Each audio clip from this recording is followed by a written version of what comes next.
The evening started like any other, filled with the comfort of routine. We lounged on the couch in our cozy apartment, scrolling through the endless options on Netflix. Our conversation flowed naturally, playful teasing and light-hearted banter, even when we disagreed over what to watch. I felt content. We had been together for 2 years, a time filled with shared moments, laughter, and a bond one believed was strong. Like any relationship, we had our ups and downs, but I always thought what we had was real and worth the effort. However, as the night went on, a strange tension crept in. Her phone kept lighting up, its glow standing out in the dimly lit room. At first I brushed it off, probably a friend or family member. But the way she smiled at the screen, how quickly she locked her phone, and the sudden change in her demeanor whenever I was near, it all started to bother me. She began placing her phone face down whenever we were together. It was a small action, but it spoke volumes.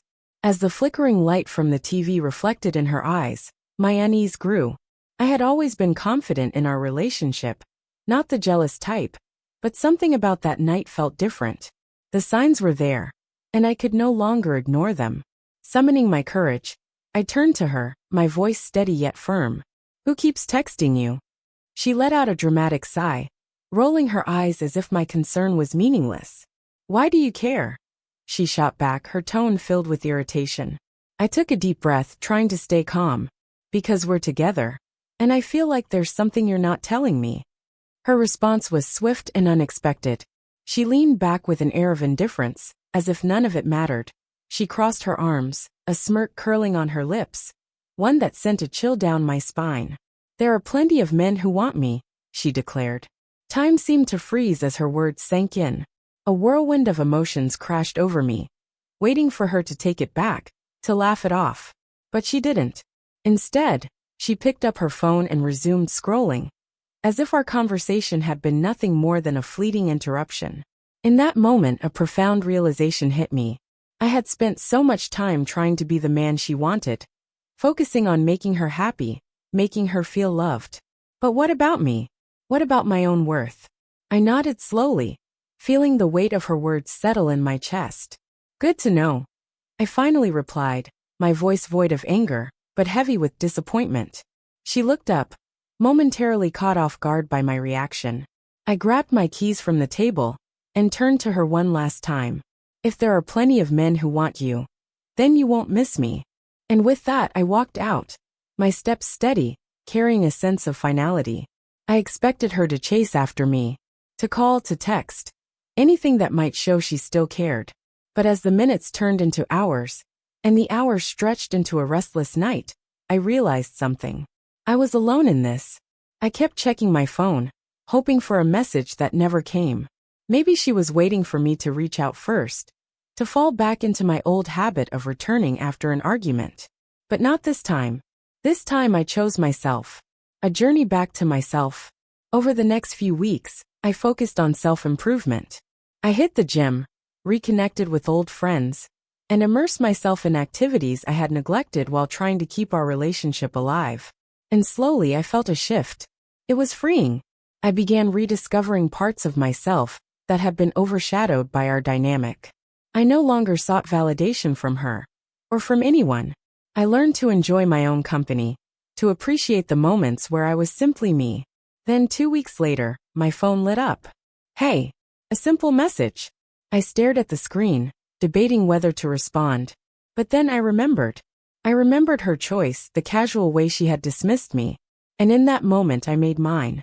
I left her message on read. A small act of defiance against the emotional turmoil she had put me through. Moving forward. A month passed before I saw her again. I was out with friends, surrounded by laughter and genuine camaraderie. And as I looked around, I realized something. I had moved on. When she walked into the room, she looked different, perhaps tired or burdened by regret. Our eyes met across the space, and for a fleeting moment, it felt as if time had rewound to when things were simpler. But now, there was a heaviness in her presence, a weight that reflected the shift in our lives. As she approached, I could sense her hesitation. Her steps were slow, uncertain. When she finally reached me, I felt a flicker of something. Was it guilt, hope, or a mix of both? "Hey," she said softly, her voice almost shy, as if the confident woman I once knew had faded away. I nodded in acknowledgement but remained silent, not out of anger, but from a profound sense of detachment. I no longer knew what to say. The words she had spoken before echoed in my mind, and I realized they had already said everything that needed to be said. I was wrong, she admitted, her gaze fixed on her drink, fingers nervously tapping the glass. I thought I had options, but they weren't real. Nothing like what we had. Her words struck something deep within me, pulling me back to a time when I would have given anything to hear them. A time when I would have done anything to mend what was broken between us. But now they felt hollow. The old me would have jumped at the chance to take her back, to believe in the possibility of rekindling what we once shared. But that person was gone, transformed by the past few weeks. You're right, I finally replied, my voice calm, steady, almost detached. They weren't real, but I was. I saw her searching my eyes, looking for forgiveness, for a sign that I still cared. But I no longer felt that obligation. She reached for my hand, a familiar gesture that once made me feel cherished. Instinctively I pulled away, not out of anger, but as a testament to how much I had grown. I hope you find what you're looking for, I said, offering her a small smile. Not one of regret, nor longing, but of understanding. I had come to realize that sometimes, the hardest decision is to walk away from someone who failed to see your worth. Turning back to my friends, I resumed our conversation, feeling an overwhelming sense of peace. This was never about winning or losing. It was about recognizing my value, even when she hadn't.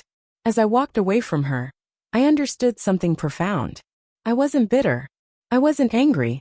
I was simply done. She thought she had options. Maybe she did. But so did I. And this time I chose myself. I wasn't searching for validation or someone to fill a void. I had already discovered my worth. And that realization was the greatest freedom I could ever attain.